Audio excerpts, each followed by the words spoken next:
નમસ્કાર મિત્રો, આપ સૌનું હાર્દિક સ્વાગત છે. વિજ્ઞાનના પ્રથમ પ્રકરણમાં ત્રીજા સેશનમાં આપ સૌનું હાર્દિક સ્વાગત કરીએ છીએ. વિજ્ઞાનનું નવું પુસ્તક આવ્યું છે, આપણે જાણીએ છીએ, અને પ્રકરણ પહેલું એનું આપણે 2 સેશન અગાઉ જોઈ ગયા છીએ. અને બીજું સેશન જે છે એટલેથી આપણે આગળ વધીએ કે પ્રકરણ 1ની અંદર આપણે જે સમીકરણને સંતુલિત કરવાની વાત કરી, એ સમીકરણને સંતુલિત કરવા માટે બીજા કેટલાક ઉદાહરણો પણ આજે જોવાના છે કે સમીકરણ સંતુલિત કરવું શું જરૂરી છે. પ્રશ્ન પહેલો એ છે. તો મિત્રો, સૃષ્ટિમાં જે કંઈ પણ પ્રક્રિયાઓ બનતી હોય છે અથવા આપણી આસપાસ જે કંઈ પણ પ્રક્રિયા બનતી હોય છે એ બધી જ સંતુલિત જ હોય છે. એ આ સૃષ્ટિનો નિયમ છે. પણ એ કેવી રીતે સંતુલિત થાય છે એ આપણે શીખવાનું છે. તો સંતુલિત કરવા માટેના આપણે અગાઉ જે 7 સોપાન જોયા, એમાં છેલ્લું સોપાન જોયું આપણે કે જેમાં હીટ એન્ડ ટ્રાયલ પદ્ધતિ આપણને કહેવામાં આવે છે. તો આ હીટ એન્ડ ટ્રાયલ પદ્ધતિ જે છે એ આપણે બીજા 1-2 ઉદાહરણ જોઈએ એટલે આપણને આઈડિયા વધારે આવશે. તો સમીકરણને શું સંતુલિત કરવા એ આટલું અઘરું હોય છે કે શું એને જરૂરી છે? પણ મિત્રો, ઘણા સમીકરણો એવા છે જે આપણે અગાઉ જોઈ ગયા છીએ કે જેને સંતુલિત કરવાની કોઈ જરૂર પડતી નથી હોતી.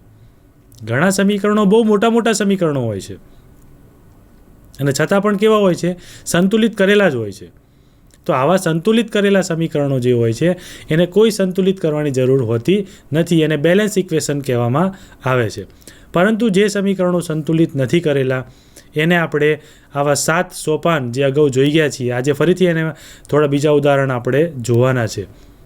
તો એ 7 સોપાન દ્વારા આપણે એને સંતુલિત કરવાનો પ્રયત્ન કરવાનો છે.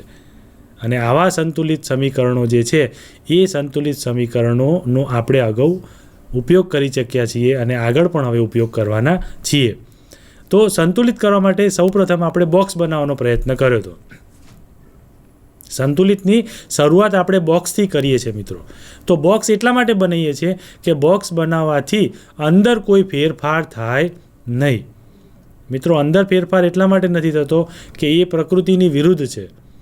જે સંયોજન બનવાનું છે એ 2 પ્રક્રિયકોમાંથી નિપજ બની જવાની છે. પણ નિપજ બનાવ્યા પછી એ નિપજ કેટલા મોલ બનશે એ સંતુલિત આપણે કરવાનું છે.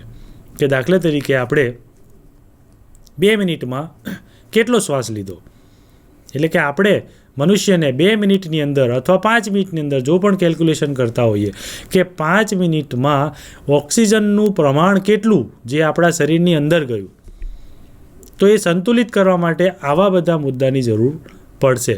અને એટલા માટે જ આપણે કહીએ છીએ કે કોઈ પણ સમીકરણ સંતુલિત હોય તો આપણે એના ઉપરથી જોઈને કહી શકીએ કે આની અંદર આટલા મોલ પદાર્થની જરૂર પડશે. તો મિત્રો, આપણે સંતુલિત કરવા માટેના કેટલાક વિડીયો જોઈએ. એમાં એક વિડીયો આપણે સૌપ્રથમ જોઈશું. મિત્રો, અહીંયા એક સમીકરણ જોઈ શકીએ છીએ આપણે, Fe + H2O. એમાં Fe3O4 અને H2 બને છે, જે સમીકરણ આપણે અગાઉ પણ જોઈ ગયા છીએ. હવે આ સમીકરણ શું બેલેન્સ છે? તો સૌથી પહેલો પ્રશ્ન એ થશે કે બેલેન્સ ઇક્વેશન કરવા માટે આપણે શું કરીશું? તો અહીંયા તમે જોઈ શકો છો કે સૌથી પહેલું પ્રાયોરિટીમાં Fe, જે પ્રક્રિયકમાં 1 જ છે અને નિપજમાં આપણી પાસે 3 Fe દેખાય છે. એવી રીતે ઓક્સિજન પણ મેન્યુઅલી આપણે જોઈ શકીએ છીએ કે પ્રક્રિયક પાસે H2Oમાં 1 જ ઓક્સિજન છે અને નિપજ પાસે O4 છે, 4 ઓક્સિજન છે. તો આ સમીકરણ સંતુલિત નથી એવું આપણે કહી શકીએ છીએ. એટલે બેલેન્સ ધીસ ઇક્વેશન, એટલે કે આ સમીકરણને આપણે સંતુલિત કરવા જઈ રહ્યા છીએ. અને એ પણ કેવી રીતે? આપણા જે 7 સોપાનો હતા એ 7 સોપાનો મુજબ આપણે આને સંતુલિત કરવાનું છે. હવે આપણે સૌપ્રથમ શું કરીશું? બોક્સ બનાવીશું.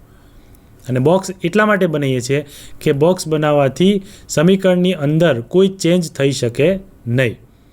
એટલે આપણે અંદર કોઈ ચેન્જ કરવાનો નથી, કોઈ મલ્ટીપ્લાય કરવાનું નથી, કોઈ ગુણાકાર કરવાનો નથી. જે કરીશું એ આપણે એની બોક્સની બહાર કરીશું.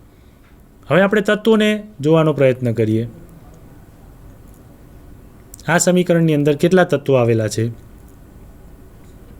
અને આ તત્વો જે છે એ પ્રક્રિયકોમાં અને નિપજોમાં અલગ અલગ સ્વરૂપમાં હોય છે. તો આ સ્વરૂપમાં શું ગોઠવાયેલા છે કે નહીં, સંતુલિત છે કે નહીં? તો અહીંયા સંતુલિત નથી એટલે આપણે તત્વોને લખીશું Fe, H અને O. 3 પ્રકારના તત્વો છે આપણી પાસે, અને એમના પ્રક્રિયકો અને નિપજોમાં એમની સંખ્યા આપણે જોવાની છે. શું સંતુલિત છે? ના. તો સંતુલિત નથી તો આપણે જોઈએ કેવા પ્રમાણમાં છે. અહીં તમે જોઈ શકો છો કે Fe-માં 1 અને 3 છે અને ઓક્સિજનમાં 1 અને 4 છે. જ્યારે હાઇડ્રોજન તમે જોઈ શકો છો કે સંતુલિત છે, પણ Fe અને O સંતુલિત નથી. તો હવે આપણે આ સમીકરણને સંતુલિત કરવાનો પ્રયત્ન કરીશું. હવે જ્યારે સમીકરણને સંતુલિત કરવાનો પ્રયત્ન કરીશું તો સૌથી પહેલો પ્રશ્ન એ આવશે કે આપણે શરૂઆત ક્યાંથી કરીશું. તો શરૂઆત હંમેશા ઓક્સિજન 4 એટલે કે વધુ છે એટલે શરૂઆત ઓક્સિજનથી કરીશું. Fe3O4માં 4 ઓક્સિજન છે, એટલે કે નિપજમાં ઓક્સિજનનું 4 પ્રમાણ છે અને પ્રક્રિયકમાં H2Oમાં 1 જ ઓક્સિજન છે. તો એને 4 કરવા માટે H2Oની આગળ આપણે 4 મૂકીશું. બરાબર. તો હવે H2Oની આગળ આપણે જ્યારે 4 મૂકીશું એટલે ઓક્સિજન 4 સંતુલિત થઈ ગયા, પરંતુ હાઇડ્રોજન બદલાઈ જશે. તમે જોઈ શકો છો કે 4 મૂકવાથી હાઇડ્રોજન જે છે એ 4 દૂને 8 થઈ ગયા, અને નિપજોમાં હાઇડ્રોજનનું પ્રમાણ ફક્ત 2 છે.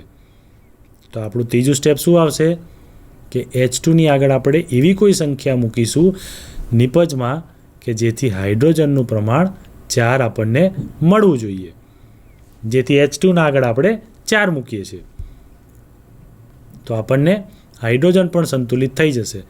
ઓક્સિજન સંતુલિત થઈ ગયા, હાઇડ્રોજન સંતુલિત થઈ ગયા. હવે ફક્ત Feનો વારો છે. તો Feને સંતુલિત કરવા માટે પ્રક્રિયકમાં 1 જ છે Fe અને નિપજમાં 3 Fe છે. તો આપણે પ્રક્રિયકની આગળ શું મૂકીશું? તમે જાણો છો 3 મૂકીશું એટલે Fe 3 થઈ ગયા. તો શું હવે આ સમીકરણ સંતુલિત છે? તમે જોઈ શકો છો. હા. તો આ સમીકરણ કેવું છે? Balanced chemical equation. આ સમીકરણ ખૂબ જ સરસ અને સુંદર રીતે આપણે સંતુલિત કરી ચૂક્યા છીએ. એટલે આ સમીકરણને આપણે કેવું સમીકરણ કહીએ? સંતુલિત રાસાયણિક સમીકરણ કહીએ છીએ. હવે આવી રીતે કેમિકલ રિએક્શનની અંદર ઘણા બધા ઉદાહરણો આપણી પાસે હોય છે. હવે થોડીક આગળ બીજી વાત કરીએ, પછી બીજા ઉદાહરણ જોઈએ. આપણે આ એક જ ઉદાહરણ જોયું છે, આવા ઘણા ઉદાહરણો આપણે જોવાના છે અને આની આપણે પ્રેક્ટિસ કરવાની છે. કારણ કે એવું કહેવાય છે કે પ્રેક્ટિસ મેક્સ અ મેન પરફેક્ટ. આ એક ગણિત જેવું જ છે. તમે આના ઉદાહરણના જેટલા પણ પ્રેક્ટિસ કરશો એટલા તમને સંતુલિત કરવામાં મદદ કરશે.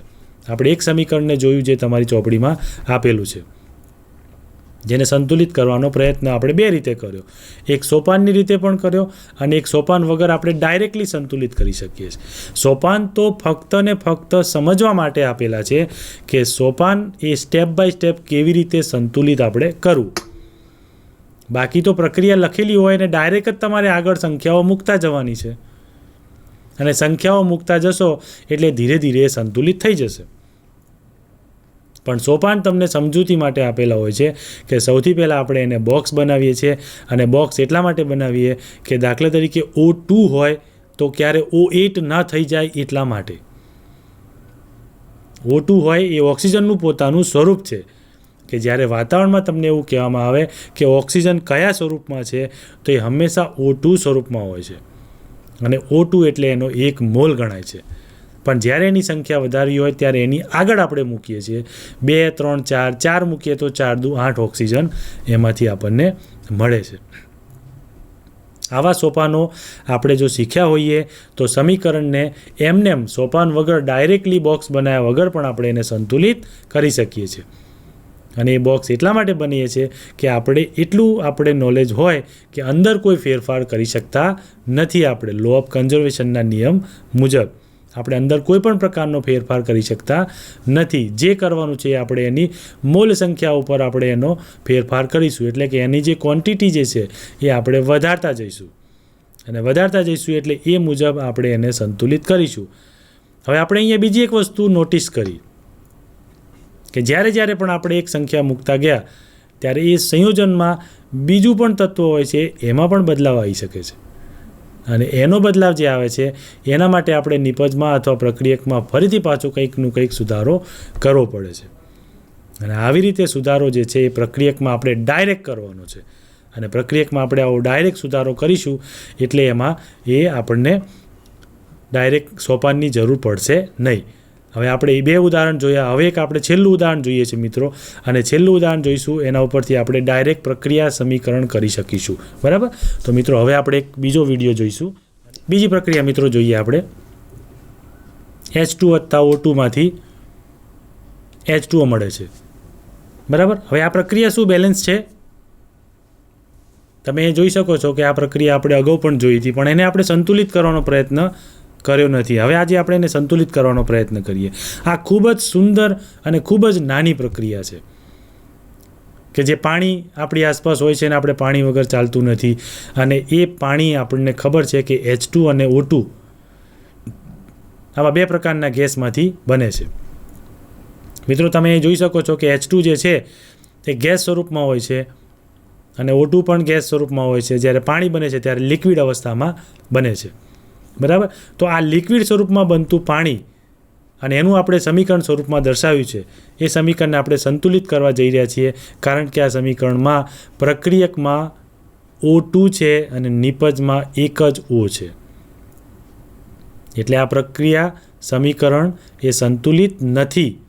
તો આપણે એને સંતુલિત કરવાનો પ્રયત્ન કરીએ છીએ. તો સૌપ્રથમ શું કરીશું? આપણે તત્વો જોઈશું. એના હાઇડ્રોજન અને ઓક્સિજન 2 આપેલા છે, પરંતુ અહીંયા ઓક્સિજન જે છે આપણી પાસે 2 અને 1 આપેલું છે. એટલે આ સમીકરણને આપણે અનબેલેન્સ્ડ ઇક્વેશન કહી શકીએ છીએ. અને અનબેલેન્સ્ડ ઇક્વેશન જોવા માટે સૌપ્રથમ આપણા સોપાન મુજબ શું કરીશું? આપણે બોક્સ બનાવીશું. બરાબર. તો પ્રક્રિયક અને નિપજ દરેકની બાજુમાં આપણે બોક્સ બનાવીશું, એટલે કે એને આપણે કોમ્પેક્ટ કરી દઈશું. અને કોમ્પેક્ટ કર્યા પછી હવે આપણે તત્વોને જોવાનો પ્રયત્ન કરીશું કે હાઇડ્રોજન આપણી પાસે બંને બાજુએ 2 છે.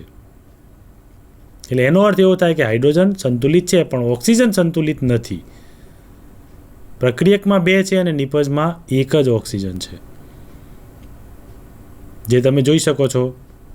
તો નિપજમાં જ્યારે 1 ઓક્સિજન હોય તો બોક્સની આગળ આપણે શું કરીશું?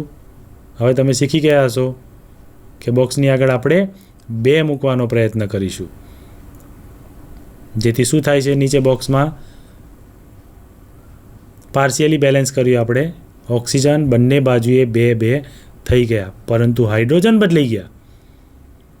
હાઇડ્રોજન તમે જોઈ શકો છો કે નિપજમાં 4 થઈ ગયા છે અને પ્રક્રિયકમાં આપણી પાસે 2 જ હાઇડ્રોજન છે. બરાબર. તો શું આ પ્રક્રિયામાં આવી રીતે લખી શકાય? H2 + O2 માંથી H2O2? આવું નથી લખી શકાતું. અને આવું નથી લખી શકતા આપણે એટલા માટે જ આપણે એ સમીકરણને આગળ બોક્સ બનાવી અને પછી સંતુલિત કરવાનો પ્રયત્ન કરીએ છીએ, અને એને આપણે પાર્શિયલી સંતુલિત કહીએ છીએ. હવે ઉપર આપણી પાસે હાઇડ્રોજન 2 અને 4, એટલે આપણે હાઇડ્રોજનને સંતુલિત કરવા માટેનો પ્રયત્ન કરીશું. તો હાઇડ્રોજનને સંતુલિત કરવા માટે આપણે શું કરીશું? તમે જોઈ શકો છો મિત્રો કે હાઇડ્રોજનને સંતુલિત કરવા માટે આપણે ત્રીજા સ્ટેપમાં હાઇડ્રોજનની આગળ આપણે 2 મૂકીશું. અને હાઇડ્રોજનની આગળ આપણે જ્યારે 2 મૂકીશું ત્યારે આ સમીકરણ સંતુલિત થઈ જશે.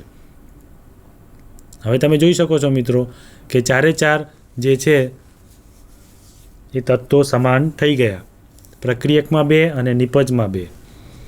એટલે આ પ્રક્રિયાને આપણે કેવું સમીકરણ કહીશું? બેલેન્સ્ડ કેમિકલ ઇક્વેશન, એટલે કે સંતુલિત રાસાયણિક સમીકરણ. બરાબર. તો એના પછી આ એક સમીકરણ હતું આપણી પાસે કે જે સમીકરણને આપણે પ્રયત્ન કર્યો કે સંતુલિત કરવાનો. હવે મિત્રો આપણે આગળ જવાનો પ્રયત્ન કરીએ કે આવા સમીકરણો સંતુલિત કર્યા પછી તમારી પાસે બુકમાં ઘણા બધા સમીકરણો આવા આપેલા છે. તો દરેક સમીકરણને લઈને તમે એને સંતુલિત કરવાનો પ્રયત્ન અવશ્ય કરજો.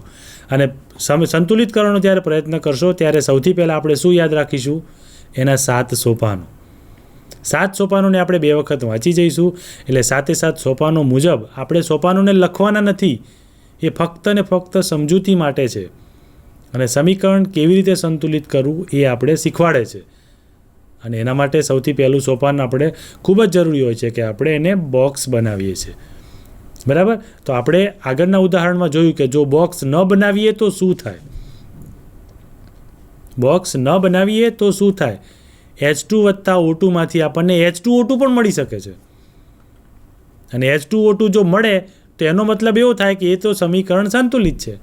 પણ આવું થતું નથી હોતું, કારણ કે H2O અને H2O2 આ બંનેમાં જમીન આસમાનનો ફરક છે.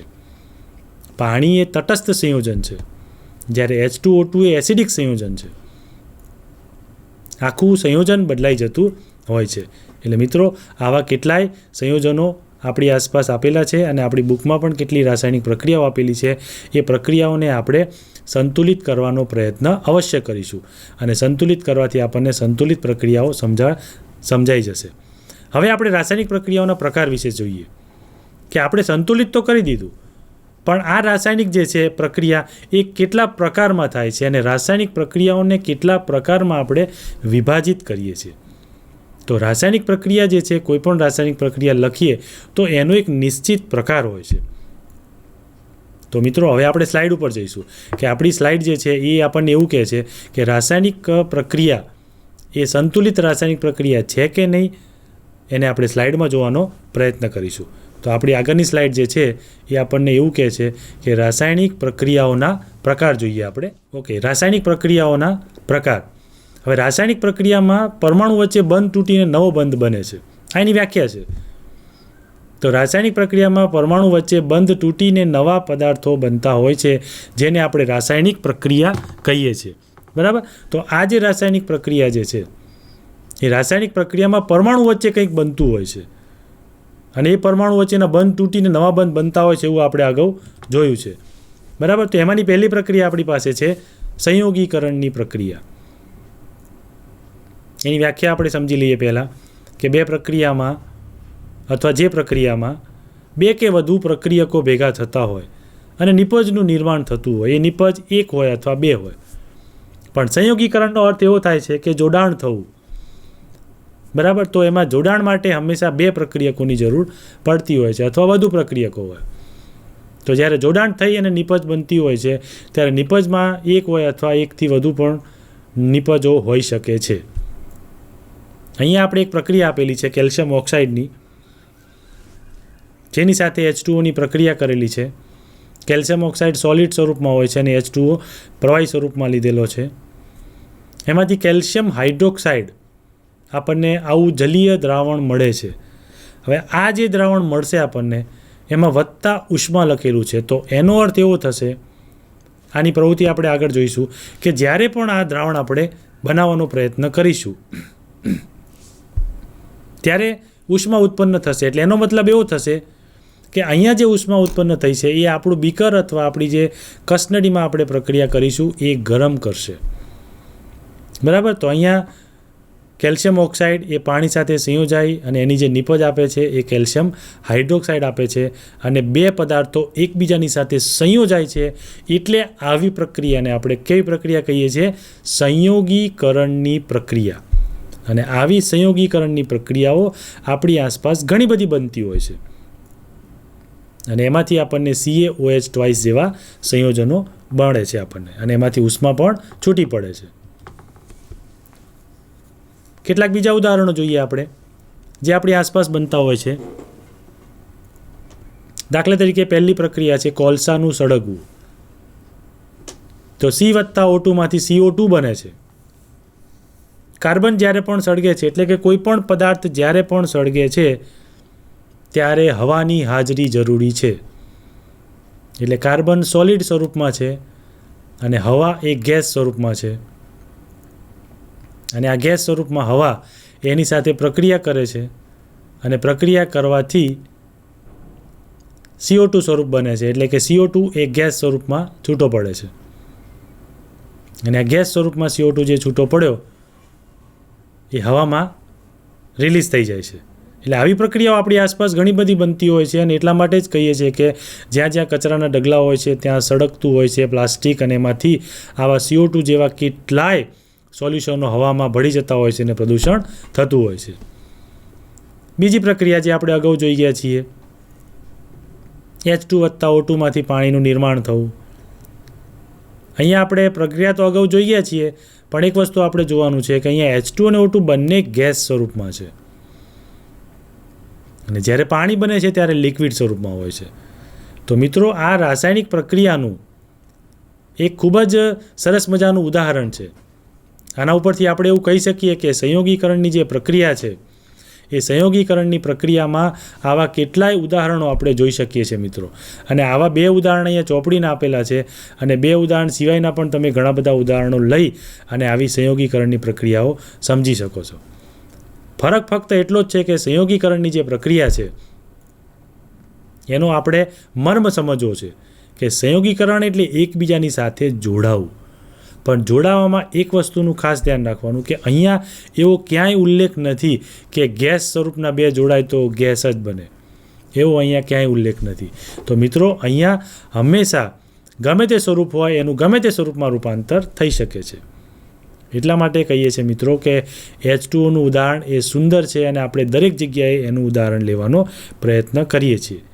તમે જોયું કે H2 અને O2 બંને ગેસ સ્વરૂપમાં છે, અને આ ગેસ સ્વરૂપમાં ભેગા થાય છે એકબીજાની સાથે, અને એમાંથી પ્રવાહી સ્વરૂપમાં એનું રૂપાંતર થાય છે. તો આ જે પ્રવાહી સ્વરૂપમાં રૂપાંતર થયું એ એની અવસ્થા બદલાઈ ગઈ, પણ બંને ગેસ સ્વરૂપના સંયોજનો એકબીજાની સાથે જોડાયા છે. અને આ જે જોડાયા છે એ જોડાવાથી આપણે એને નામ આપ્યું છે સંયોગીકરણની પ્રક્રિયા. હવે આ સંયોગીકરણની પ્રક્રિયા થઈ એટલે એમાંથી જ્યારે ત્રીજું સ્વરૂપ ધારણ થશે એ ત્રીજા સ્વરૂપમાં એની અવસ્થા બદલાઈ પણ શકે છે, 1માંથી 2 પણ થઈ શકે છે, ઉષ્મા ઉત્પન્ન પણ થઈ શકે છે, ઉષ્મા એની અંદર શોષાઈ પણ શકે છે. બધી જ શક્યતાઓ રહેલી છે, કારણ કે રાસાયણિક પ્રક્રિયા જે છે એ રાસાયણિક પ્રક્રિયા થવા માટે ઘણા બધા ફેક્ટર જરૂરી હોય છે. ઘણી વખત એવું બને છે કે તાપમાન જરૂરી છે, ઘણી વખત એવું બને છે કે દબાણ જરૂરી છે, ઘણી વખત એવું બને છે કે તાપમાનને દબાણની જરૂર પડતી નથી, એની જાતે પ્રક્રિયા થતી હોય છે. આવી પ્રક્રિયાને આપણે આપમેળે થતી પ્રક્રિયાઓ કહીએ છીએ. મિત્રો, તમે જુઓ છો કે વાતાવરણમાં નાઇટ્રોજનનું પ્રમાણ છે 78% જેટલું, ઓક્સિજનનું પણ પ્રમાણ છે, CO2નું પણ પ્રમાણ છે. દર સેકન્ડે આપણે ઓક્સિજનને શ્વાસોશ્વાસમાં લઈએ છીએ અને CO2ને બહાર કાઢીએ છીએ. તો એ પણ એક પ્રકારની રાસાયણિક પ્રક્રિયા છે કે જે શરીરમાં રહેલો કાર્બન ઓક્સિજન સાથે જોડાય છે અને એમાંથી CO2 બને છે. એટલે O2ની સાથે કાર્બન જોડાવાથી CO2 બને છે. એ રાસાયણિક પ્રક્રિયા થઈ, પરંતુ એનું સ્વરૂપ બદલાઈ જાય છે, જે તમે જોઈ શકો છો. ઘણીવાર એવું બને છે કે ઘન સ્વરૂપમાં જોડાવાથી વાયુ સ્વરૂપમાં રૂપાંતર થાય, અને વાયુ સ્વરૂપમાં જોડાવાથી ઘન સ્વરૂપમાં રૂપાંતર થાય. અહીંયા આપણે એક વસ્તુને ધ્યાનમાં લેવાની છે કે પ્રક્રિયાનું ગમે તે સ્વરૂપમાંથી ગમે તે સ્વરૂપમાં રૂપાંતર થઈ શકે છે. પરંતુ ઉષ્માની વાત કરીએ આપણે કે ઉષ્માના સ્વરૂપમાં આપણે 2 સ્વરૂપમાં વિભાજન કરી શકીએ છીએ. કે ઘણી પ્રક્રિયાઓ એવી હોય છે કે જે ઉષ્માને મુક્ત કરતી હોય છે, અને ઘણી પ્રક્રિયા એવી હોય છે કે જે ઉષ્માને શોષી લેતી હોય છે. તો આવી 2 સ્વરૂપની પ્રક્રિયાઓનો આજે આપણે અભ્યાસ કરીશું. એના માટે આપણે આગળની સ્લાઇડનો અભ્યાસ કરીશું, કે આગળની સ્લાઇડ જોઈશું. અહીંયા ઉદાહરણ જોયા પછી એક ઉદાહરણ આપણે વધુ જોઈએ, કેલ્શિયમ કાર્બોનેટનું. હવે તમે અહીંયા જે કેલ્શિયમ ઓક્સાઇડ એમાંથી જે કેલ્શિયમ હાઇડ્રોક્સાઇડ બનાવ્યો CaOH ટ્વાઇસ, આ CaOH ટ્વાઇસ જે છે એ જલીય દ્રાવણ છે, અને આ CaOH ટ્વાઇસમાં જ્યારે CO2 પસાર કરવામાં આવે છે ત્યારે એમાંથી કેલ્શિયમ કાર્બોનેટ નામનું એક સંયોજન બને છે અને પાણી છૂટું પડે છે. બરાબર? એટલે એનો મતલબ એમ થયો કે આ જે ફોડેલો ચૂનો છે એને દિવાલો દોડવા માટે આ એનો ઉપયોગ છે. મિત્રો, તમે જોયું હશે કે સફેદ કલર એટલે કે ચૂનાનો ઉપયોગ દિવાલોને રંગ કરવા માટે થતો હોય છે. દિવાલોને રંગ કરવા માટે જે આ કેલ્શિયમ હાઇડ્રોક્સાઇડ વપરાય છે એ આપણે ક્યાંથી આવ્યો એ આપણી આગળની સ્લાઇડમાં તમે જોયું. બરાબર? કે C+O2 એમાંથી CO2 બને છે, અને CO2 જે બન્યો એ CO2માંથી કેલ્શિયમ ઓક્સાઇડ બને છે, અને કેલ્શિયમ ઓક્સાઇડની પાણી સાથેની પ્રક્રિયાથી કેલ્શિયમ હાઇડ્રોક્સાઇડ બને છે. આ કેલ્શિયમ હાઇડ્રોક્સાઇડ જે છે એને કેલ્શિયમ કાર્બન ડાયોક્સાઇડ સાથે પ્રક્રિયા કરવાથી કેલ્શિયમ કાર્બોનેટમાં રૂપાંતર કરી શકાય છે, અને એનો ઉપયોગ આપણે દિવાલોને રંગ કરવા માટે કરીએ છીએ, જે ચૂના દ્વારા રંગ કરવામાં આવે છે. બરાબર? પણ અહીંયા જે છે એ કેલ્શિયમ કાર્બોનેટ બની ગયા પછી પાણી છૂટું પડે છે, એટલે કેલ્શિયમ કાર્બોનેટ પાણીની અંદર રહેલો છે, અને આવો કેલ્શિયમ કાર્બોક્સાઇડ જે છે એ દિવાલો ઉપર જ્યારે રંગ કરતા હોઈએ છીએ ત્યારે એ પોતાના એટલે કે ચમકવાળા સ્વરૂપમાં આવી જાય છે અને દિવાલને એકદમ સફેદ કલરની બનાવે છે. મિત્રો, છેલ્લું મુદ્દો આપણને એવું કહે છે કે આરસ પહાણનું જે રાસાયણિક સૂત્ર જે છે, બરાબર, એ કેલ્શિયમ કાર્બોનેટનું સૂત્ર છે અને કેલ્શિયમ કાર્બોનેટ એ આરસ પહાણ છે. આવો આરસ પહાણ જે છે એ આપણા નજીકમાં એટલે કે અંબાજીની માઇન્સમાંથી પણ આવો આરસ પહાણ નીકળતો હોય છે અને આરસ પહાણ આપણે આપણા ઘરમાં અને મંદિરોમાં પણ લગાવીએ છીએ. તળિયામાં જે માર્બલ લગાવીએ છીએ, સફેદ કલરનો માર્બલ, એની અંદર આરસ પહાણનું સૂત્ર એટલે કે આરસ પહાણ એટલે કે કેલ્શિયમ કાર્બોનેટ એની અંદર છુપાયેલો હોય છે. એટલે આપણે એવું કહી શકીએ કે કેલ્શિયમ કાર્બોનેટનો સૌથી મોટો સ્ત્રોત જો કોઈ હોય, જો એ કયો છે? આરસ પહાણ છે. અને આવો આરસ પહાણ માટે આપણે એક વિડીયો જોવાના છીએ, પણ વિડીયો જોતાં પહેલાં થોડીક એની વધારે ચર્ચા કરી લઈએ કે કેલ્શિયમ કાર્બોનેટ જે છે એ મારો એવો દાવો છે મિત્રો કે તમારા હાથમાં કોઈ પણ વસ્તુ હોય, આ ઘડિયાળ હોય કે આ પેન હોય કે કાગળ હોય કે કોમ્પ્યુટર હોય કે ખુરશી હોય કે પડદા હોય, એ દરેક વસ્તુની અંદર કેલ્શિયમ કાર્બોનેટ રહેલો છે. હવે તમને નવાઈ લાગશે જાણીને કે આ કેલ્શિયમ કાર્બોનેટ એવો કયો પદાર્થ છે કે દરેક વસ્તુની અંદર રહેલો છે? તો કેલ્શિયમ કાર્બોનેટ એ દરેક પદાર્થમાં ફિલર સ્વરૂપે વપરાય છે. હવે આપણે વાત કરીએ બોલપેનની, તો આ પ્લાસ્ટિકથી બનેલી બોલપેન, એની અંદર પ્લાસ્ટિક્સના કેમિકલ્સ હોય છે, પણ પ્લાસ્ટિક્સના જે કેમિકલ્સ હોય છે એ ટોટલી પ્લાસ્ટિકના કેમિકલ નથી હોતા. એનું એક પ્રમાણ હોય છે 10-20% જેટલું, બાકીનું 80% તો કેલ્શિયમ કાર્બોનેટ જ હોય છે. એવી રીતે તમે રબરની વાત કરો, રબરથી બનેલો આ ઘડિયાળનો બેલ્ટ હોય કે રબરથી બનેલી કોઈ પણ વસ્તુ હોય, એમાં પણ કેલ્શિયમ કાર્બોનેટ ફિલર તરીકે ભરેલો હોય છે. કેલ્શિયમ કાર્બોનેટનો સૌથી મોટો સ્ત્રોત જો કોઈ હોય તો એ આ માઇન્સમાંથી મળે છે આપણને. મિત્રો, બીજી એક વાત કહું કે આપણો હિમાલયનો ડુંગર એ કેલ્શિયમ કાર્બોનેટનો સૌથી મોટો સ્ત્રોત છે કે ત્યાંથી આપણને કેલ્શિયમ કાર્બોનેટ મળે છે, જેને આપણે આરસ પથ્થર અથવા લાઇમસ્ટોન કહીએ છીએ. આપણી કેમિસ્ટ્રીની ભાષામાં એનું એક બીજું નામ છે લાઇમસ્ટોન. તો લાઇમસ્ટોન જે છે એ આખો હિમાલય લાઇમસ્ટોનનો બનેલો છે અને એમાંથી કેલ્શિયમ કાર્બોનેટની પ્રક્રિયાઓ થતી હોય છે અને કેલ્શિયમ કાર્બોનેટ છૂટો પડતો હોય છે અને આ બધી જ રાસાયણિક કંપનીઓમાં કેલ્શિયમ કાર્બોનેટ જાય છે. પ્લાસ્ટિકમાં જાય છે, રબરમાં જાય છે, પેઇન્ટમાં જાય છે, દવાઓમાં જાય છે, બધી જ જગ્યાએ વપરાતો આ કેલ્શિયમ કાર્બોનેટ એ મલ્ટીપર્પઝ યુઝ છે. એટલા માટે મારે કહેવું પડ્યું કે હાથમાં રહેલી તમામ વસ્તુઓ, આ માઇક હોય કે કોમ્પ્યુટર હોય કે લેપટોપ હોય કે માઉસ હોય કે કાચ પણ મિત્રો એમાંથી બને છે. કાચ જે છે એની અંદર પણ ફિલર તરીકે કેલ્શિયમ કાર્બોનેટ જ વપરાય છે. આવું આ મલ્ટીપર્પઝ કેલ્શિયમ કાર્બોનેટ કેવી રીતે બને છે અને શું થાય છે એનો એક આપણે વિડીયો નાનકડો જોવાનો છે, બરાબર. તો સૌથી પહેલાં વિડીયો જોતાં પહેલાં બીજી એક ક્લેરિફિકેશન કરી લઈએ કે આ જે CaCO3 છે એ CaCO3 જ્યારે બન્યો ત્યારે આપણે જોયું કે કેલ્શિયમ ઓક્સાઇડમાંથી હાઇડ્રોક્સાઇડમાં રૂપાંતર થયું ને હાઇડ્રોક્સાઇડમાંથી ફરીથી પાછો કેલ્શિયમ કાર્બોનેટ બન્યો, બરાબર. તો આ કેલ્શિયમ કાર્બોનેટ બન્યો એ ફરી પાછો પાણી સાથે મિક્સ કરી અને એને ફરી પાછું તમે જુદું પાડો તો ફરી પાછો એ મૂળ અવસ્થામાં એટલે કે કેલ્શિયમ ઓક્સાઇડ સ્વરૂપમાં પણ આવી શકે છે, બરાબર. તો આનો એક નાનકડો આપણે વિડીયો જોઈશું મિત્રો. તમે અહીંયા જોઈ શકો છો કેલ્શિયમ કાર્બોનેટને CO2 સ્વરૂપમાં અલગ કરેલો છે. હવે આ CO2 સ્વરૂપમાં અલગ કરવા માટે અહીંયા એક નાનકડો પ્રયોગ આપણને આપેલો છે. CaCO3 2 ટેસ્ટ ટ્યુબ આપણને આપેલી છે, બરાબર. એ ટેસ્ટ ટ્યુબમાં લાઇમ વોટર લઈએ છીએ આપણે. લાઇમ વોટર એટલે CaOH ટ્વાઇસ, જે જલીય દ્રાવણ સ્વરૂપમાં હોય છે. આ પ્રક્રિયા આપણે અગાઉ પણ જોઈ ગયા છીએ. લાઇમસ્ટોનનું સાયકલ જોવાનો પ્રયત્ન કરીએ આપણે. લાઇમસ્ટોન એક ખડક છે અને હાઈ ક્વોલિટીમાં આપણને ખડકમાંથી મળે છે, એટલે કે આરસ પથ્થરમાંથી મળે છે.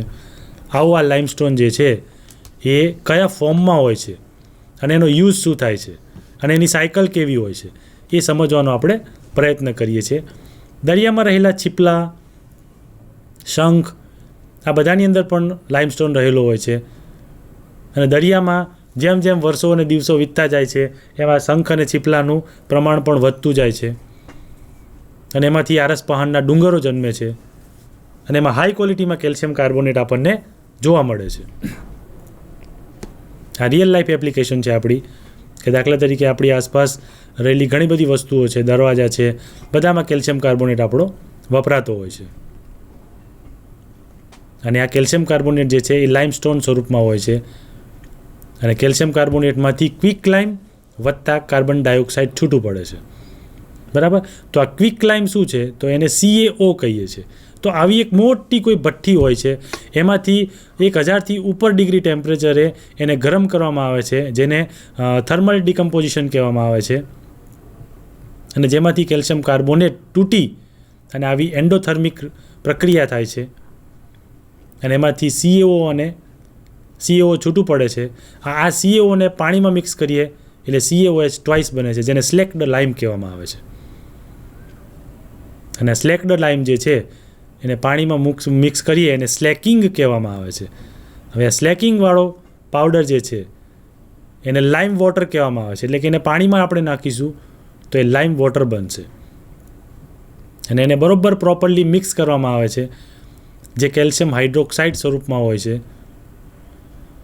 તમે એ સાયકલ જોઈ શકો છો કે લાઇમસ્ટોનમાંથી કેલ્શિયમ હાઇડ્રોક્સાઇડમાંથી પણ લાઇમસ્ટોન બને છે. એમાં CO2 એડ કરવાથી કેલ્શિયમ હાઇડ્રોક્સાઇડમાં આપણે CO2 એડ કરીએ તો એ CO2 આપણે અહીંયા એડ કરી શકીએ છીએ લાઇમ વોટરમાં, એટલે આપણને CaCO3 મળે છે. બરાબર. તો એવી રીતે આપણે લાઇમસ્ટોનમાં CO2 એડ કરવાથી આપણને CaCO3 મળે છે, અને ક્યારેક CaHCO3 પણ મળે છે. આમ CaCO3 જે છે એ ઇનસોલ્યુબલ હોય છે, અને ઇનસોલ્યુબલની એ પ્રક્રિયા તમે જોઈ શકો છો. અને આવી રીતે સાયકલમાં બંને બાજુથી કેલ્શિયમ કાર્બોનેટ બની શકે છે, જેને આપણે લાઇમસ્ટોન કહીએ છીએ. અને આ લાઇમસ્ટોન જે છે એ કોઈ આવી ભઠ્ઠીમાંથી કેલ્શિયમ ઓક્સાઇડ અને CO2 છૂટો પાડવાથી અને કેલ્શિયમ ઓક્સાઇડને પાણી સાથે પ્રક્રિયા કરવાથી સ્લેક્ડ લાઇમ બને છે. આ સ્લેક્ડ લાઇમને પાણીમાં નાખવાથી લાઇમ વોટર બને છે. એ લાઇમ વોટરને CO2 સાથે પ્રક્રિયા કરાવીશું એટલે ફરીથી પાછો આપણને CaCO3 મળશે. બરાબર. તો આ હતી આપણી સમરી, અને આ આપણને લાઇમસ્ટોન જે છે એ CaCO3માંથી આપણને મળે છે. અને આવો જે લાઇમસ્ટોન જે છે, બરાબર, એ એક સાયકલ સ્વરૂપમાં આપણે જોઈ ગયા છીએ. અને એને ક્વિક લાઇમ કહીએ છીએ, સ્લેક્ડ લાઇમ કહીએ છીએ, લાઇમ વોટર કહીએ છીએ, અને લાઇમસ્ટોન કહીએ છીએ. બરાબર. હવે આપણે આગળની સ્લાઇડ જોવાનો પ્રયત્ન કરીએ, પણ એ પહેલાં આપણે કેલ્શિયમ કાર્બોનેટને સમજી લઈએ કે કેલ્શિયમ કાર્બોનેટ જે છે એ તમે જોયું કે કેલ્શિયમ કાર્બોનેટમાંથી કેલ્શિયમ ઓક્સાઇડ બન્યો, અને કેલ્શિયમ ઓક્સાઇડમાંથી કેલ્શિયમ હાઇડ્રોક્સાઇડ બનાવવામાં આવ્યો, અને કેલ્શિયમ હાઇડ્રોક્સાઇડમાંથી ફરીથી પાછો જે છૂટો પડેલો CO2 એની અંદર જો મિક્સ કરવામાં આવે તો ફરી પાછું એ કયા સ્વરૂપમાં રૂપાંતર પામે છે? કેલ્શિયમ કાર્બોનેટમાં. એટલે તમે અહીંયા કેલ્શિયમ કાર્બોનેટમાંથી 2 ભાગ કર્યા, ફરીથી પાછું છૂટું પાડીને કેલ્શિયમ કાર્બોનેટ બનાવ્યો. તો કેલ્શિયમ કાર્બોનેટની આવી રીપ્રોસેસ કરી અને કેલ્શિયમ કાર્બોનેટમાંથી અશુદ્ધિઓ દૂર કરવામાં આવે છે. અને આ જે લાઇમસ્ટોન સ્વરૂપમાં કેલ્શિયમ કાર્બોનેટ હતો આપણી પાસે, એમાંથી કેલ્શિયમ કાર્બોનેટને પાવડર સ્વરૂપમાં ફેરવવામાં આવે છે, જે સફેદ પાવડર સ્વરૂપે આપણને મળે છે. અને જે તમે કેલ્શિયમનો પાવડર કહી અને એ આ ઢોરને ખાવા માટે પણ જે બનાવીએ છીએ એમાં પણ કેલ્શિયમ વધુ પ્રમાણમાં જરૂર પડે તો આવો કેલ્શિયમનો પાવડર એમાં વપરાતો હોય છે. તો મિત્રો, આ કેલ્શિયમ કાર્બોનેટની કહાની બહુ જ મોટી છે અને બહુ જ મોટું એનું ફિલ્ડ છે. આખો હિમાલય પડ્યો છે કેલ્શિયમ કાર્બોનેટથી. આપણા અંબાજીની બાજુમાં રહેલી ખાઈન માઇન્સો એ પણ કેલ્શિયમ કાર્બોનેટથી ભરેલી છે. રાજસ્થાનમાં પણ ભરપૂર ખનિજનો ભંડાર છે, એમાં પણ કેલ્શિયમ કાર્બોનેટ આપણને મળે છે. જોધપુર જેવા એરિયામાં કેલ્શિયમ કાર્બોનેટની બહુ મોટી મોટી માઇન્સો છે. ઘણા વર્ષો સુધી ખૂટે નહીં એવી કેલ્શિયમ કાર્બોનેટની માઇન્સો છે. અને આવી માઇન્સોમાં આવી મોટી કોઈ ભઠ્ઠીઓ દ્વારા કેલ્શિયમ કાર્બોનેટને છૂટો પાડવામાં આવે છે, અને એની પ્રક્રિયાને પછી આપણે સંતુલિત કરીએ છીએ. ઓકે મિત્રો, હવે આપણે આગળની સ્લાઇડ જોઈએ કે આગળની સ્લાઇડ મુજબ આપણે પ્રક્રિયાઓને સંતુલિત કર્યા પછી કેવી રીતે આપણે એને બતાવીએ છીએ. અહીંયા એક પ્રવૃત્તિ આપણને આપેલી છે. એ પ્રવૃત્તિમાં આપણે હમણાં કેલ્શિયમ ઓક્સાઇડ જે બનાવ્યો એ કેલ્શિયમ ઓક્સાઇડની એક પ્રવૃત્તિ છે કે બીકરમાં કેલ્શિયમ ઓક્સાઇડ લો અથવા કડી ચૂનાનો થોડો જથ્થો લો અને એમાં ધીરે ધીરે પાણી ઉમેરો. એક નાનકડું બીકર છે, એમાં કેલ્શિયમ ઓક્સાઇડ ઉમેરી અને એમાં પાણી ઉમેરવાનું છે. તો આ કડી ચૂનાનો જે જથ્થો લઈ અને એમાં આપણે જ્યારે પાણી ઉમેરીએ છીએ ત્યારે બીકરને જો તમારો હાથ સ્પર્શ કરો તો તમને તાપમાનમાં થતો ફેરફાર દેખાશે. આવું કેમ થાય છે મિત્રો? તો સૌથી પહેલો પ્રશ્ન એ થશે કે પાણી કેમ ગરમ થાય છે. આની અંદર એવી કોઈ પ્રક્રિયા થતી હોય છે કે જેના દ્વારા પાણી ગરમ થઈ જતું હોય છે, અને આવી પ્રક્રિયાઓ જે છે એ તમે આ એક નોર્મલ પ્રક્રિયા છે. બજારમાંથી કડી ચૂનો લાવીને અથવા આપણી દિવાલો ઉપર પણ ચૂનો જે લગાવેલો હોય છે એ જો તાજો ચૂનો હોય તો એનો એક ગાંગડો લઈને પાણીમાં નાખશો તો તમે આવું ગરમ પાણી થવાનો અનુભવ કરી શકશો. અથવા હાર્ડવેરવાળાને ત્યાંથી ચૂનો બજારમાં 5-5 કિલોના પેકિંગમાં મળે છે. એ 5 કિલોનો જે ચૂનો છે એમાંથી એક જ દાણો આપણા બીકરમાં લાઈન નાખીશું તો પાણી ગરમ થઈ જશે. જે આપણે અગાઉના વિડીયોમાં પણ જોયું કે CaOમાં કેલ્શિયમ ઓક્સાઇડની અંદર જ્યારે પાણી ઉમેરવામાં આવે છે ત્યારે એમાંથી કેલ્શિયમ હાઇડ્રોક્સાઇડ બને છે. હવે આ જે કેલ્શિયમ હાઇડ્રોક્સાઇડ બન્યું એને સ્લેક્ડ લાઇમ કહેવામાં આવે છે. અને આ કેલ્શિયમ હાઇડ્રોક્સાઇડમાં જો તમે CO2 ઉમેરો તો ફરીથી પાછો કેલ્શિયમ કાર્બોનેટ બની જાય છે. એટલે આ પ્રવૃત્તિ દ્વારા આપણે એવું સાબિત કરી શકીએ કે આ પ્રવૃત્તિ દ્વારા તમે જે પ્રવૃત્તિ કરી, કેલ્શિયમ ઓક્સાઇડમાં પાણી ઉમેર્યું તો એમાંથી આપણને ઉષ્મા બહાર નીકળી. તો ઉષ્માને અંદરથી બહાર કાઢવાની એક આ પ્રવૃત્તિ હતી આપણી પાસે. કે ઘણી પ્રક્રિયાઓ એવી હોય છે કે જેમાં ઉષ્મા બહાર નીકળતી હોય છે, અને ઘણી પ્રક્રિયા એવી હોય છે કે જેમાં ઉષ્મા શોષાઈ જતી હોય છે. તો આવી આપણી પાસે બે પ્રક્રિયાઓ છે મિત્રો, ઉષ્માક્ષેપક પ્રક્રિયા અને ઉષ્મા શોષક પ્રક્રિયા. તો આ બંને પ્રક્રિયાઓને આપણે શીખવાનો અને સમજવાનો પ્રયત્ન કરીશું. તો એના માટે આપણે આગળની સ્લાઇડ જોઈએ કે ઉષ્માક્ષેપક અને ઉષ્મા શોષક પ્રક્રિયાઓ કોને કહેવામાં આવે છે. તો સૌથી પહેલાં આપણે ઉષ્માક્ષેપક પ્રક્રિયાનો અભ્યાસ કરીએ. એની આપણે વ્યાખ્યા જોવાનો પ્રયત્ન કરીએ કે એવી પ્રક્રિયા કે જેમાં નિપજોના નિર્માણની સાથે ઉષ્મા મુક્ત થતી હોય તો તેવી પ્રક્રિયાને ઉષ્માક્ષેપક પ્રક્રિયા કહે છે. એટલે કે પ્રક્રિયા દ્વારા ઉષ્મા મુક્ત થતી હોય. પહેલી પ્રક્રિયા આપણને બતાવે છે કે CaO વત્તા H2O કરીશું આપણે તો CaOH ટ્વાઇસ બનશે, જેમાં ઉષ્મા મુક્ત થશે. બરાબર. તો એ ઉષ્મા મુક્ત થઈ એટલે આવી પ્રક્રિયાને આપણે શું કહી શકીએ છીએ? ઉષ્માક્ષેપક પ્રક્રિયા કહી શકીએ છીએ. અહીંયા ઉષ્માક્ષેપક પ્રક્રિયા જે છે એ ઉષ્માક્ષેપક પ્રક્રિયા એ ઉષ્મા મુક્ત થતી પ્રક્રિયા છે. બીજી એક પ્રક્રિયા આપેલી છે અહીંયા, કુદરતી વાયુનું દહન થવું. કુદરતી વાયુનું દહન થવા માટે CH4 વત્તા 2O2નું ઉદાહરણ અહીંયા આપેલું છે. એટલે કે મિથેન વાયુ છે જે ગેસ સ્વરૂપમાં છે અને એમાં ઓક્સિજન વાયુ મિક્સ કરેલો હોય તો એમાંથી CO2 વત્તા H2O બને છે અને બંને ગેસ સ્વરૂપમાં હોય છે.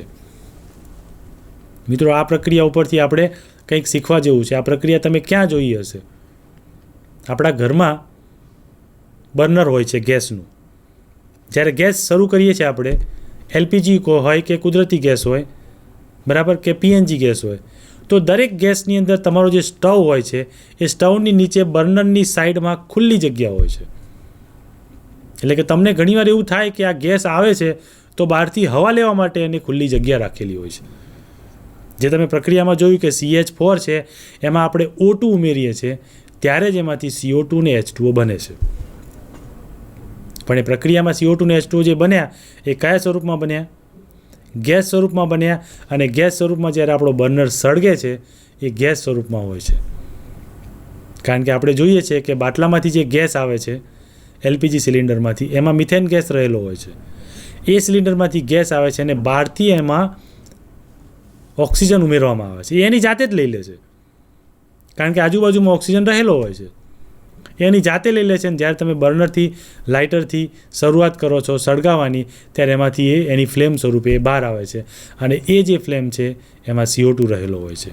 અને એ જે CO2 રહેલો હોય છે એ CO2 ફ્લેમ સ્વરૂપે રહેલો હોય છે. એ આપણને એવું બતાવે છે કે એમાંથી ઉષ્મા બહાર નીકળી. અને આ ઉષ્મા એટલી બધી વધારે હોય છે કે એ બર્નર ઉપર તમે તપેલી મૂકીને રાંધવાનું ખોરાક બનાવી શકો છો, ચા બનાવી શકો છો, અને એવું આપણે બનાવતા હોઈએ છીએ. તો આવી પ્રક્રિયાઓમાંથી ઉષ્મા બહાર નીકળી એટલે આવી પ્રક્રિયાઓને આપણે શું કહીએ છીએ? ઉષ્માક્ષેપક પ્રક્રિયા. બરાબર. તો ઉષ્માક્ષેપક પ્રક્રિયાઓ માટે એક જ સિદ્ધાંત જરૂરી છે કે જેમાંથી ઉષ્મા બહાર નીકળતી હોય એવી પ્રક્રિયાઓને આપણે ઉષ્માક્ષેપક પ્રક્રિયાઓ કહીએ છીએ. સ્લાઇડમાં આપણે જોઈએ કે ત્રીજી પ્રક્રિયા આપણને આપેલી છે શ્વસન પ્રક્રિયા. અહીં તમે પ્રક્રિયાઓ જોઈ શકો છો. C6H12O6 આ ગ્લુકોઝનું સૂત્ર છે અને ગ્લુકોઝના સૂત્રમાં ઓક્સિજન ઉમેરાય છે O2 6O2 લખેલું છે. પ્રક્રિયા અહીંયા સંતુલિત કરીને જ આપણને આપેલી છે. તો પ્રક્રિયા દરમિયાન આપણને જે નિપજ મળે છે એ આવી કંઈક મળે છે 6CO2 + 6H2O પ્લસ ઉષ્મા. એટલે એનો મતલબ એમ થશે કે આમાં પણ ઉષ્મા મળે છે અને આ પ્રક્રિયા કેવી છે? ઉષ્માક્ષેપક પ્રક્રિયા છે. હવે મિત્રો અહીંયા આપણે એક વસ્તુ જોવાની છે કે આ ગ્લુકોઝમાં ઓક્સિજન કેવી રીતે ઉમેરાયો અને આ ગ્લુકોઝ આવ્યો ક્યાંથી? તો મિત્રો આપણે જ્યારે પણ કોઈ પણ ખોરાક ખાઈએ છીએ એ ખોરાકમાં ખાંડ પણ હોય છે અને કોઈ પણ ગળ્યા પદાર્થો પણ હોય છે અને આવા ગળ્યા પદાર્થોમાંથી ગ્લુકોઝ બનતો હોય છે અને એ ગ્લુકોઝ જે છે એ ઓક્સિજન સાથે સંયોજાય છે. કયા ઓક્સિજન સાથે? આપણી શ્વાસોશ્વાસમાં લીધેલા ઓક્સિજન સાથે. એની આગળની પણ પ્રક્રિયાઓ આપણી પાસે ઘણી બધી છે, વિઘટન પ્રક્રિયાઓ. પણ એ પ્રક્રિયાઓ શીખતા પહેલાં આપણે આ પ્રક્રિયાને સમજી લઈએ કે આમાં કયું વિઘટન થયું. તમે જોઈ શકો છો કે અહીંયા ગ્લુકોઝ જે છે એને 2 સ્વરૂપમાં વિઘટન કરી નાખ્યું. કાર્બન જે હતા એ 6 હતા C6 સ્વરૂપમાં, તો એમાંથી 6 H2O બની ગયા અને 6 H2O બન્યા પછી 6 ઓક્સિજન પણ બને છે અને એમાંથી ઉષ્મા છૂટી પડે છે. તો મિત્રો તમે અહીંયા જોઈ શકો છો કે ઓક્સિજન ઉમેરાવાથી ગ્લુકોઝનું આવી રીતે વિઘટન થાય છે. એટલે આ વિઘટન પ્રક્રિયાઓ જે છે એવી આપણે શીખવાની જરૂર પણ પડશે. આ પણ રાસાયણિક પ્રક્રિયાનો એક બીજો ભાગ છે. તો અહીંયા ઉષ્માક્ષેપક પ્રક્રિયાઓ આપણે 3 જોઈ, તો શું વાતાવરણમાં બીજી કોઈ પ્રક્રિયાઓ હશે આવી? એવો એક પ્રશ્ન થાય છે. અહીંયા 3 પ્રક્રિયાઓ તમને આપેલી જ છે, પણ આ 3 સિવાય ઘણી બધી પ્રક્રિયાઓ છે. તમે એવી ઘણી પ્રક્રિયાઓ રોજિંદા જીવનમાં પણ જોઈ હશે કે જેને સળગાવવાથી ઉષ્મા બહાર નીકળતી હોય. તો આવી બહાર નીકળતી તમામ પ્રક્રિયાઓને આપણે ઉષ્માક્ષેપક પ્રક્રિયાઓ કહીશું. અને જો મિત્રો તમને કોઈ એવી પ્રક્રિયા મળે કે જેમાં ઉષ્મા શોષાઈ જતી હોય તો એને ઉષ્મા શોષક પ્રક્રિયા કહીશું. એ પણ આપણે આગળ જોવાના છીએ. પણ રાસાયણિક પ્રક્રિયાઓના જે પ્રકાર છે એ પ્રકારમાં આપણે આગળ વધવાનો પ્રયત્ન કરીએ. તો સૌથી પહેલો આપણે વિઘટન પ્રક્રિયાનો વિચાર આવશે. વિઘટન પ્રક્રિયામાં આપણે શું જોઈશું કે કોઈ પણ એક પ્રક્રિયાને ઉષ્મા આપવાથી એનું 2 કે 2 થી વધુ પ્રમાણમાં જો વિઘટન કરી શકતા હોઈએ આપણે તો એને વિઘટન પ્રક્રિયા કહીએ છીએ. બરાબર. દાખલા તરીકે આપણને એક પ્રક્રિયક આપેલો છે FeSO4 ઉદાહરણ છે આપણી પાસે પહેલું, અને એને જો તમે ઉષ્મા આપો FeSO4 ને, તેમાંથી Fe2O3 બનશે, SO2 બનશે અને SO3 બનશે. અહીં એક જ પ્રક્રિયક છે અને 3 નિપજમાં રૂપાંતર થાય છે. એવી રીતે બીજી પ્રક્રિયા જે આપણે અગાઉ જોઈ હતી CaCO3, જેમાંથી CaO અને CO2 કડી ચૂનો એ સિમેન્ટ બનાવવા માટે વપરાય છે, આપણે જાણીએ છીએ. બરાબર. તો આવી પ્રક્રિયાઓ જે છે એના ઉપરથી આવી પ્રવૃત્તિઓ પણ આપણે કરી શકીએ છીએ. પણ એ પ્રવૃત્તિ કરતાં પહેલાં પ્રક્રિયાઓ સમજી લઈએ. તો મિત્રો રોજિંદા જીવનમાં આવી ઘણી બધી પ્રક્રિયાઓ આપણી આસપાસ બનતી હોય છે. તો શું તમે બીજી પ્રક્રિયાઓના ઉદાહરણ લખી શકો છો? હા મિત્રો, આવી 2 પ્રક્રિયાઓ સિવાય તમે બીજી કેટલીય પ્રક્રિયાઓના ઉદાહરણનું એક લિસ્ટ બનાવજો અને લિસ્ટ બનાવ્યા પછી તમે જોઈ શકો છો કે આ પ્રક્રિયા વિઘટન પ્રક્રિયા છે કે વિસ્થાપન પ્રક્રિયા છે કે સંયોગીકરણ પ્રક્રિયા છે. મિત્રો, તો આજે આપણે જે આટલું બધું શીખ્યા તેમાં પ્રક્રિયાઓના પ્રકાર વિશે પણ શીખ્યા છીએ. એ પ્રક્રિયાઓના પ્રકારમાં વિઘટન પ્રક્રિયાઓનો પ્રકાર જે છે એ ખૂબ જ જરૂરી છે કે જ્યારે એક જ પ્રક્રિયક હોય અને એમાંથી 2 કે 2 થી વધુ નિપજો આપણને મળતી હોય, એટલે કે એનું વિઘટન થઈ જાય છે, જુદા પડી જાય છે, ત્યારે જ આપણે આવી પ્રક્રિયાને વિઘટન પ્રક્રિયા કહીએ છીએ. દાખલા તરીકે હું તમને એક પાણીની પ્રક્રિયાનું ઉદાહરણ આપું કે H2 + O2 એમાંથી H2O બને છે.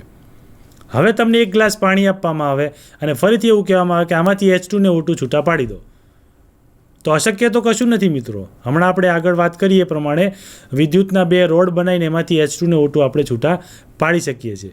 ત્યારે એ પ્રક્રિયા વિઘટન પ્રક્રિયા કહેવાશે. તો મિત્રો, રાસાયણિક પ્રક્રિયાઓના પણ આવા જુદા જુદા ભાગ છે જેનું આપણે આ સેશનમાં અનુમાન કર્યું, અને આવા બીજી કેટલી પ્રક્રિયાઓના ઉદાહરણ દ્વારા પણ તમે સમજી શકો છો કે વિઘટન પ્રક્રિયા કોને કહેવાય અને સંયોગીકરણ પ્રક્રિયા કોને કહેવાય. તો મિત્રો, આજનું સેશન આપણે અહીં પૂરું કરીએ છીએ અને આગળના સેશનમાં જોઈશું. આભાર.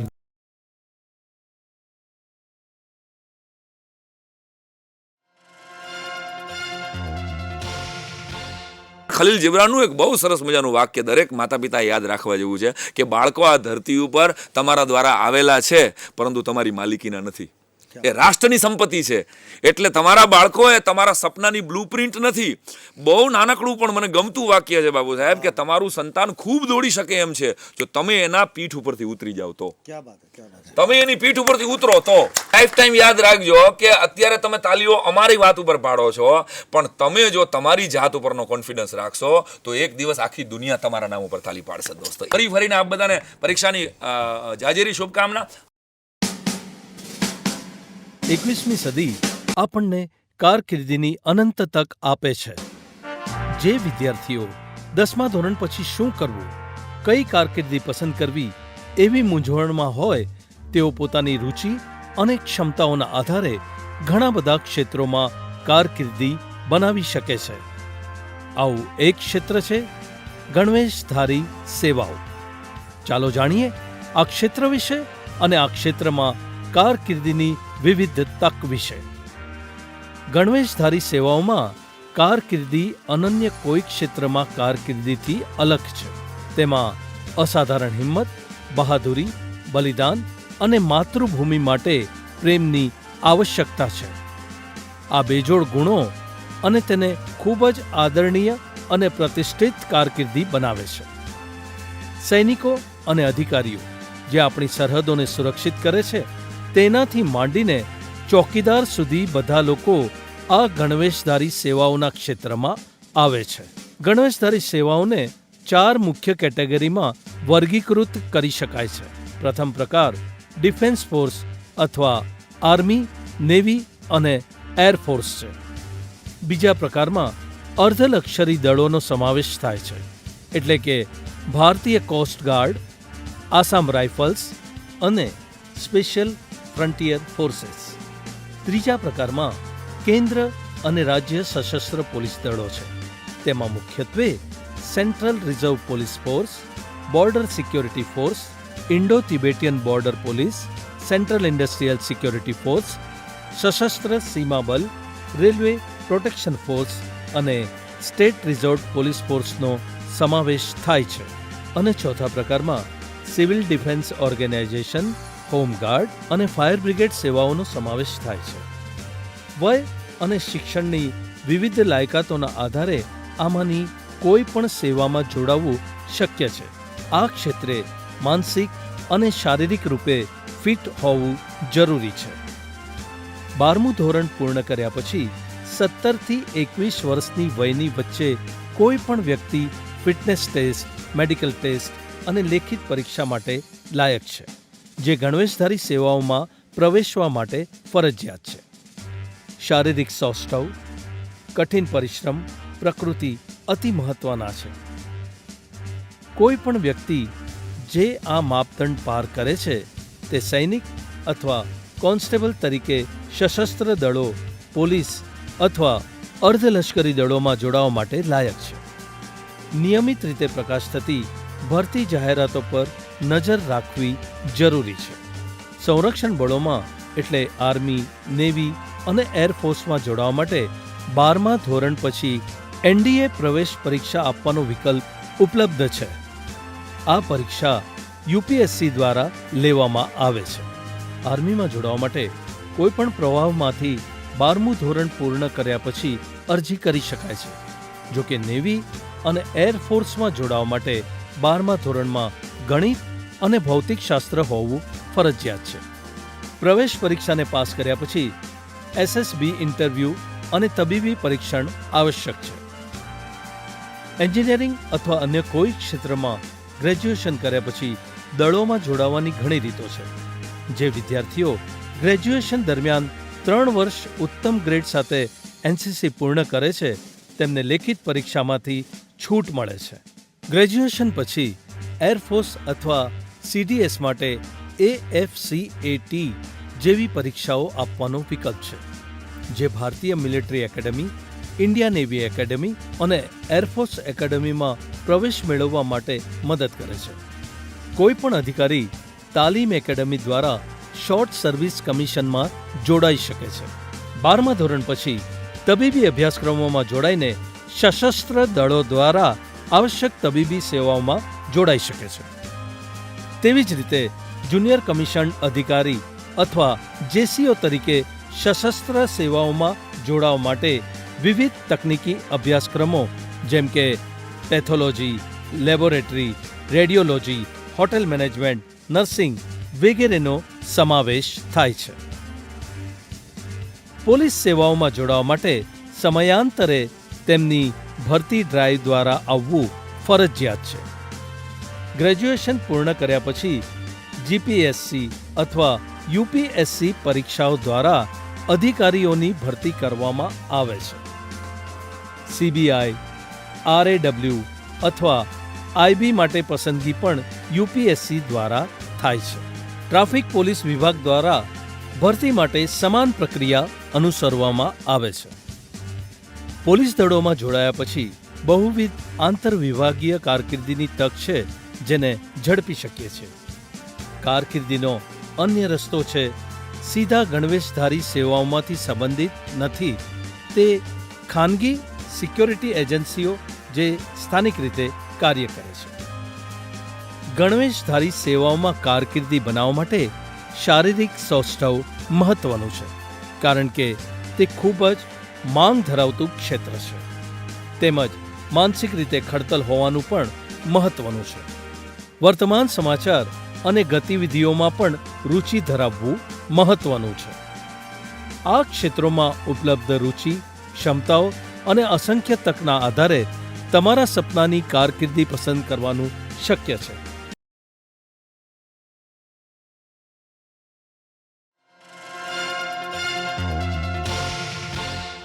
મિત્રો, બરાબર યાદ રાખવાનું છે, 10મા અને 12માની પરીક્ષા એ તમારી આખી જિંદગી નથી.